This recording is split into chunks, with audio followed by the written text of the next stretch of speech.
Degemermat sur le podcast des mobilités. Bienvenue. Aujourd'hui, nous allons aborder le thème du quotidien avec l'évolution des mobilités. Ce podcast va être découpé en deux morceaux. Donc le premier, ça va être le temps, la notion du temps. Et le second, ça va être comment on peut définir le voyage. Alors on commence ce podcast avec cette notion du temps.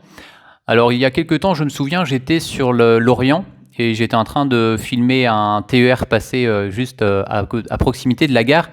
Et à ce moment-là, il y a une personne qui est venue me voir et me dit tiens, vous faites un reportage sur quelque chose? Et puis donc je lui disais oui, je suis en train de préparer un reportage sur les mobilités à Lorient. Et cette personne-là, a priori, était élue donc sur Lorient et était en charge également des déplacements, si j'ai bien compris. Et en discutant avec lui, il y a une notion qui m'a beaucoup intéressé, c'est qu'il me disait qu'aujourd'hui, c'était pas forcément le temps de transport qui était la priorité des usagers. Et ça m'a fait beaucoup réfléchir et après je me suis mis à la place des usagers parce que voilà, je prends aussi les transports assez souvent.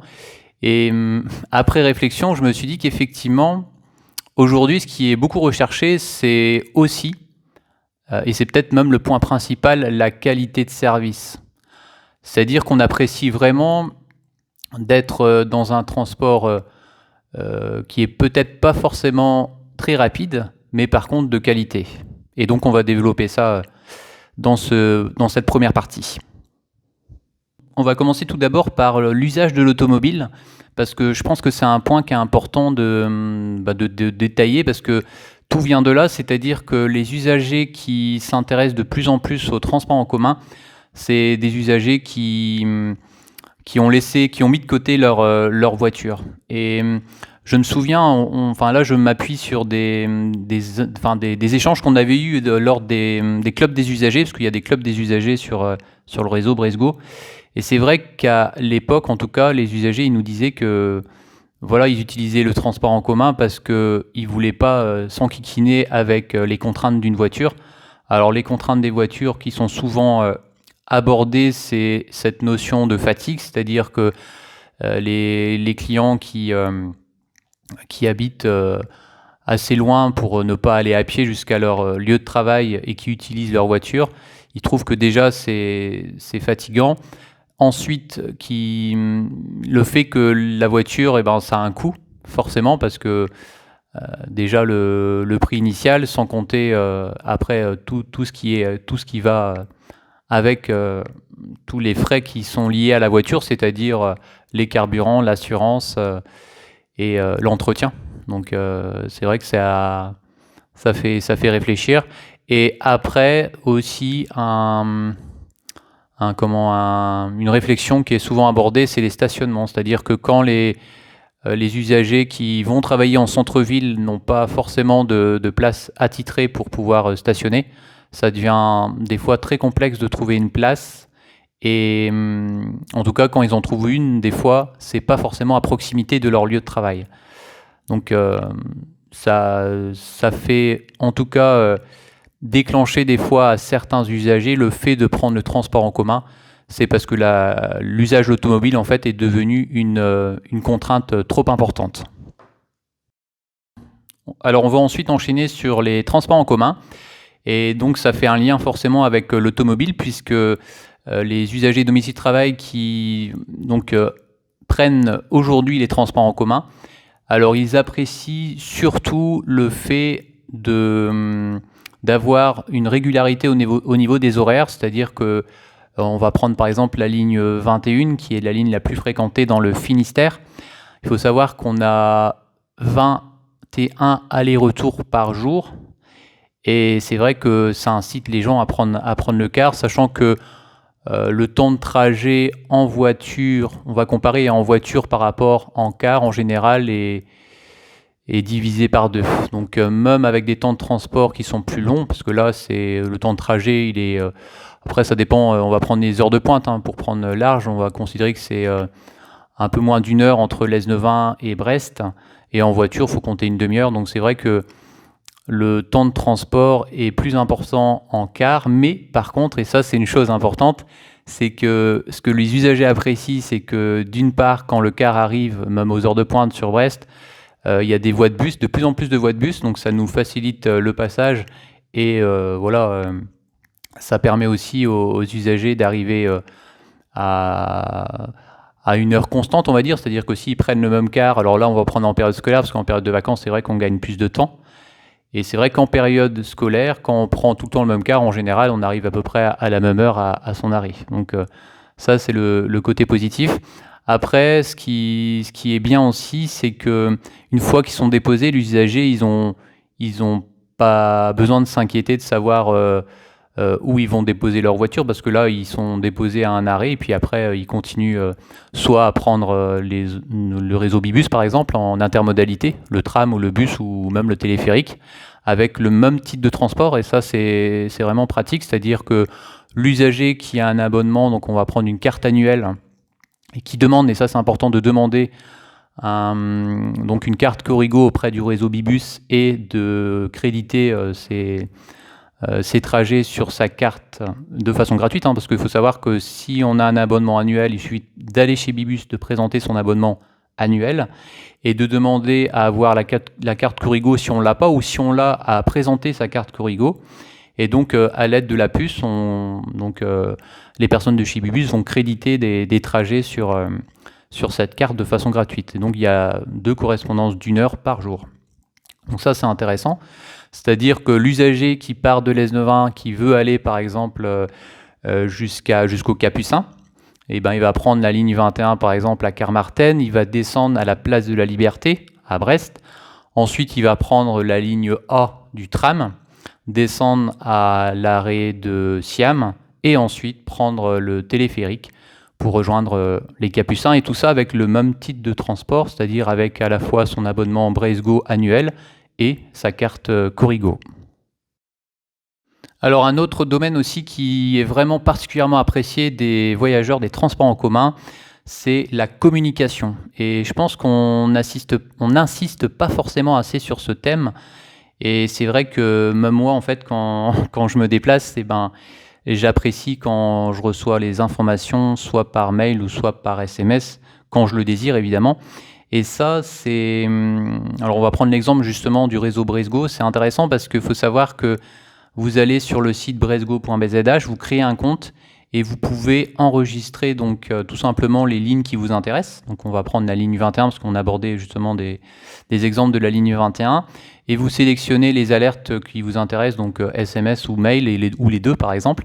Et c'est-à-dire que de notre côté, nous, donc quand il y a des perturbations liées à des travaux ou une manifestation, ça peut arriver, une course cycliste, des choses comme ça, on envoie systématiquement des informations à la fois par mail et par SMS aux usagers qui ont un compte.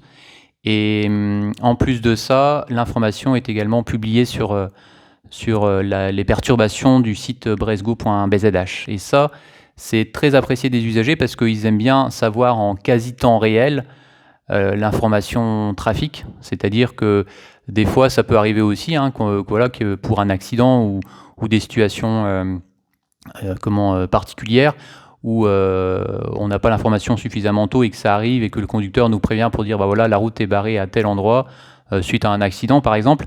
Et ben nous on essaye d'être très réactifs et de sélectionner la perturbation sur le portail afin d'informer les usagers. Donc c'est vrai que ça c'est le côté positif, c'est-à-dire qu'aujourd'hui on voit bien une évolution majeure dans la communication, c'est-à-dire que on essaye à chaque fois de communiquer le plus rapidement possible. Et ça, c'est un point qui est vraiment très apprécié des voyageurs. Alors, autre point positif aussi des transports en commun, et je pense que ça va s'intensifier dans les années à venir, c'est l'écologie. C'est-à-dire que les personnes qui prennent le transport en commun favorisent l'environnement parce qu'ils consomment moins en CO2 en tout cas que quelqu'un qui prend sa voiture et surtout les personnes qui sont seules à bord. Alors par contre, là on va ouvrir une parenthèse parce que ça, moi je le sais bien, on le sait bien, c'est que tout le monde ne peut pas envisager de prendre le transport en commun Le jour, j'étais sur Rennes, par exemple, et je discutais avec des policiers, et ils me disaient que, parce qu'on parlait justement de mobilité, parce qu'ils me voyaient filmer, ils me demandaient ce que je faisais, et donc je leur ai expliqué que je faisais un reportage sur les mobilités, et donc c'était intéressant ce qu'ils disaient, parce que ils expliquaient qu'ils avaient des horaires atypiques, donc pas comme tout le monde, et que eux, par contre, ils pouvaient pas envisager de prendre les transports en commun, même si de leur commune de domicile, il y avait effectivement des transports en commun, mais de par leurs horaires de travail, ils ne peuvent pas tout simplement prendre les transports en commun, ils sont obligés de venir en voiture au travail. Alors il y a une notion aussi, je pense, qui va se développer dans les années à venir, c'est alors l'intermodalité de façon générale, ça on en parle de plus en plus, et je pense que ça va être aussi le fait d'utiliser le vélo. De plus en plus souvent le vélo, parce qu'on voit bien que les villes sont en train d'évoluer en faveur des déplacements qu'on appelle déplacements doux, donc à pied et également à vélo. Et on voit aussi de plus en plus, donc par exemple sur Brest, c'est le service qui s'appelle VéloZEF, c'est-à-dire qu'il y a des services, des vélos en libre service, c'est-à-dire que ça va aussi favoriser les transports en commun de façon générale, parce que la personne qui va par exemple arriver en car, je reprends la ligne 21 qui prend à Lez-Martin et qui va descendre par exemple à la place de la Liberté, et ben c'est vrai qu'il y a une station à proximité pour pouvoir prendre un vélo et de rejoindre par exemple son travail si c'est plus facile en vélo, parce que des fois ça peut être plus facile en vélo et plus rapide aussi. Voilà, et s'il y en a qui veulent en plus allier plaisir, détente et transport, je pense que c'est une bonne chose. Et je pense que justement, pour rebondir sur l'évolution des mobilités, c'est ça aussi l'attente des voyageurs, je pense. C'est qu'aujourd'hui, ils veulent que ce soit un déplacement plaisir en quelque sorte. C'est-à-dire que c'est pour ça qu'on va peut-être au fur et à mesure du temps essayer de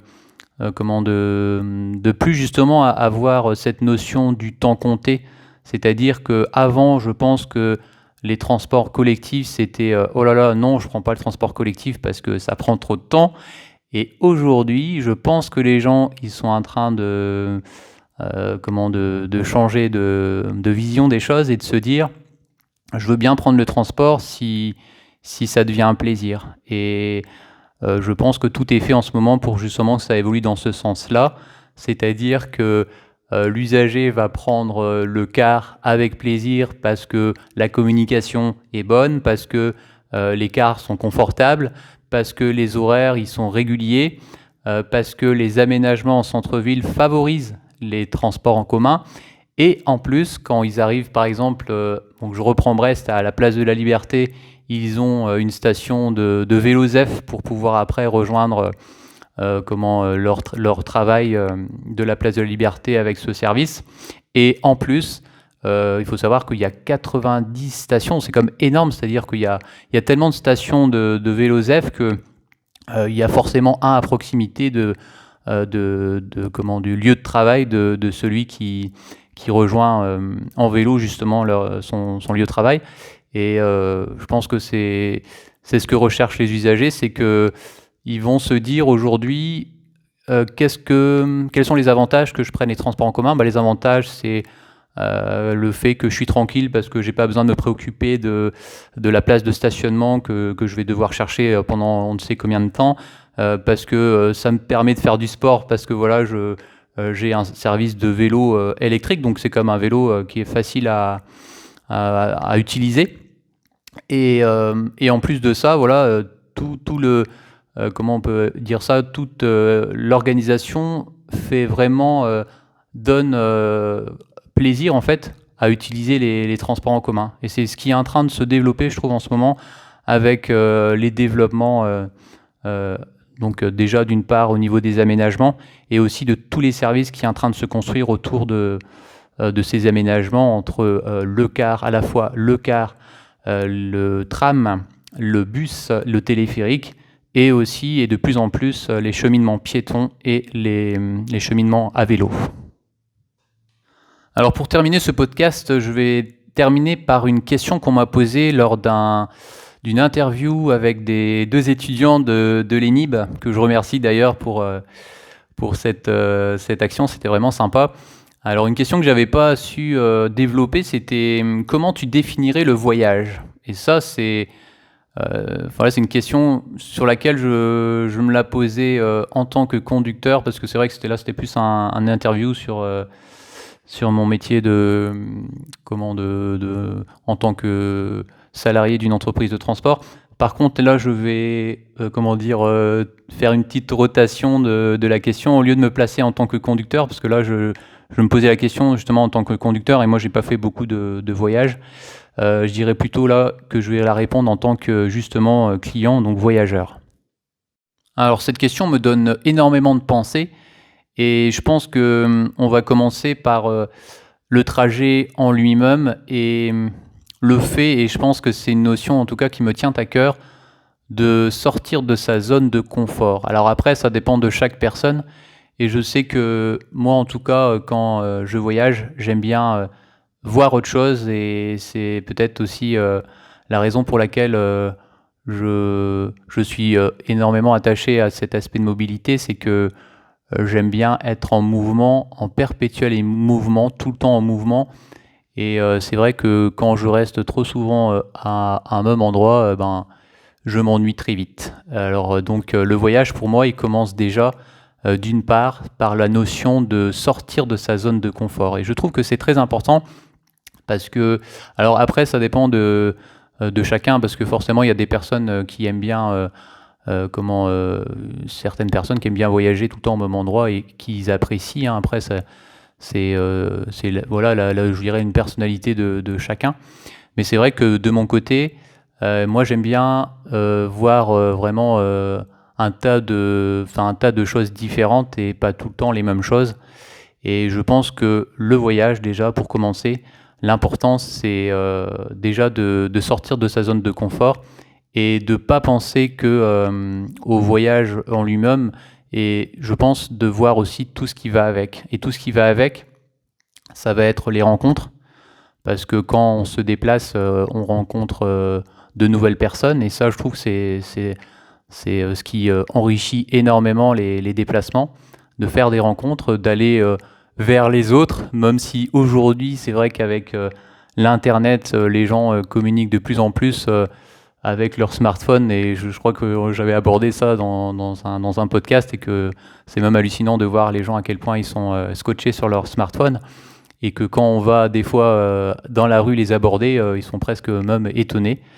Donc déjà, ce que je trouve bien, moi, c'est voilà, d'aller déjà à la rencontre des autres personnes, de s'intéresser à autre chose et de voir autre chose.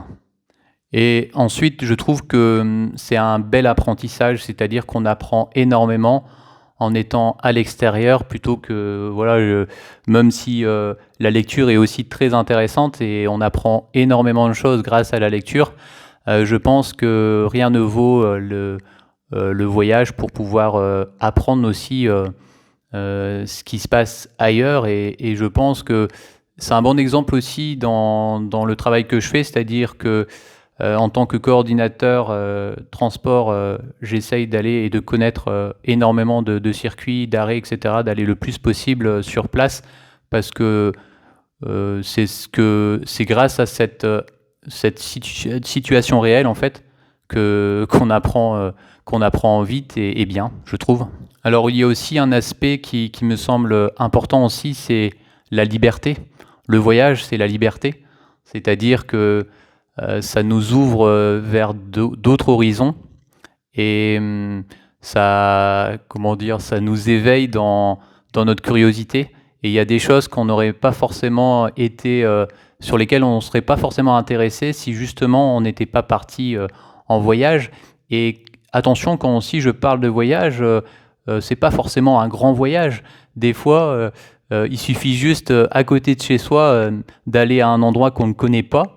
Et le voyage, ça peut être aussi tout simplement une marche à pied sur un secteur qu'on ne connaît pas.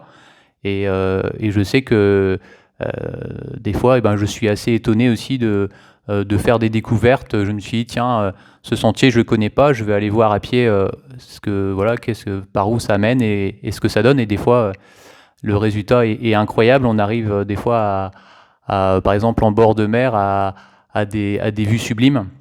Et si on n'avait pas été voir à pied directement, on se serait même pas intéressé tout simplement et on aurait perdu beaucoup de choses. Alors le plus important, est-ce que c'est la destination du voyage ou est-ce que c'est le trajet? Alors je pense que c'est le trajet, c'est-à-dire que quand on va en voyage et que on parcourt, alors que ce soit à pied, à vélo ou voilà ou par un autre moyen de transport, les trajets pour aller jusqu'à la destination, ce que je trouve le plus merveilleux, moi en tout cas, c'est le trajet. Parce que comment on voit aussi toute la vie qu'il y a autour, on passe dans des lieux chargés d'histoire et on le ressent, enfin en tout cas moi je le ressens, que ce soit au niveau de, alors là je parle surtout des villes, bon ça peut être aussi des villages, mais quand on lève la tête, parce que j'aime bien lever la tête, voir un peu comment l'architecture des bâtiments dans le centre-ville. Je prends l'exemple récent, c'était à Rennes. Et ben, je trouve somptueux les bâtiments qu'il y a, et c'est vrai que c'est là qu'on se dit c'est énorme quoi. Enfin, de construire des bâtiments aussi beaux, aussi élégants et avec une architecture aussi aussi fine. Enfin, je trouve que c'est magique. Et c'est vrai que le voyage, c'est pas forcément la destination, c'est aussi et je pense surtout le trajet et les endroits qu'on traverse. Et j'aime de plus en plus aussi prendre le train. Et je trouve que le train, c'est une sacrée expérience aussi de voyage, parce que on est assis sur son fauteuil et puis on voit les paysages défiler. Enfin, c'est vraiment magnifique. Et c'est ça aussi, je pense, pour rebondir sur la différence avec, enfin, le lien aussi avec la voiture, c'est que la voiture a pris une place tellement importante que, en tout cas, quand on est conducteur, on ne fait pas forcément attention des paysages qu'on traverse. Alors que quand on est en passager, que ce soit en train, en car, ou voilà, ou ça peut être aussi le covoiturage, hein. En tout cas, quand on est en passager, on s'approprie plus l'espace et on se rend mieux compte, en tout cas, de l'environnement qui nous entoure. Alors, on va passer à la conclusion de ce podcast sur l'évolution des mobilités. Alors, je pense que le temps aujourd'hui n'est pas forcément la priorité et que les transports en commun vont vraiment bien évoluer dans le sens où ça va devenir quelque chose d'agréable pour les voyageurs. C'est-à-dire que une fois que tout sera réuni en termes de communication, en termes de régularité, en termes de qualité et en termes d'intermodalité, de pouvoir prendre à la fois par exemple le car, le tram, le vélo, le bus et le téléphérique, etc. Et aussi l'aménagement des déplacements doux, et ben ça va permettre je pense, à une grande majorité de personnes de basculer de la voiture au transport en commun. Et enfin, pour rebondir sur le thème du voyage, je pense que c'est bien de découvrir ce qu'il y a autour de nous. Le territoire est vraiment exceptionnel, que ce soit en Finistère et plus largement sur toute la Bretagne, et que on a vraiment beaucoup de chance, je trouve, et que des fois, il n'y a pas forcément besoin d'aller loin pour découvrir des coins sympas. Et des fois, on va dire, il suffit de partir à pied dans des sentiers qu'on ne connaît pas, et puis on découvre des endroits voilà, qui nous met du baume au cœur. Voilà, on va dire ça comme ça. Donc, d'où l'importance aussi de découvrir toujours autre chose que le quotidien et d'aller des fois un peu plus loin, d'essayer d'être curieux, de savoir voilà ce qu'il y a un peu plus loin que de nos trajets habituels. Allez, je vous souhaite une bonne route, un bon voyage comme d'habitude et bonne réussite dans tes projets. À plus tard, ciao!